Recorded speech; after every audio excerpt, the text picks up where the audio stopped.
Hindi pa man ganap na nakikita ang kabuuang pinsala ng paghagupit ng bagyong Tino sa bansa, nagbabadya na naman ang panibagong bagyo sa labas ng bansa. Ang bagyo na tatawaging Uwan mas umiigting pa at lumalakas habang tumutulak papalapit ng Pilipinas. Alamin ang detalye sa ulat ni Panahon ni Criza Lopez. Habang papalapit sa Pilipinas ang inaasahang bagyong Uwan na may international name na Fong-Won, bahagya rin itong lumakas ayon sa Pag-asa. Kaninang alas 2 ng hapon nakita ang lokasyon ng sama ng panahon sa labas ng Philippine Area of Responsibility sa layong 1,660 km east ng northeastern Mindanao.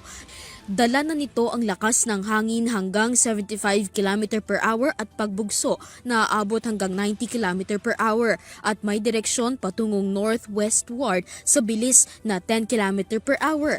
Batay sa track and intensity monitoring ng Pag-asa, posibleng pumasok na sa teritoryo ng Pilipinas ang Tropical Storm Uwan sa darating na Sabado ng gabi.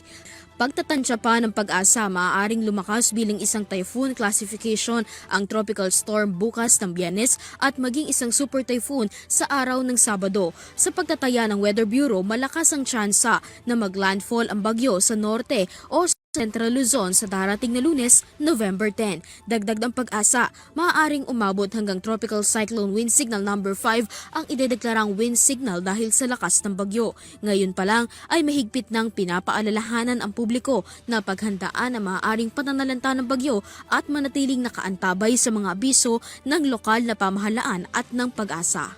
Para sa Euro TV News, Criza Lopez, sumasaludo sa bawat Pilipino.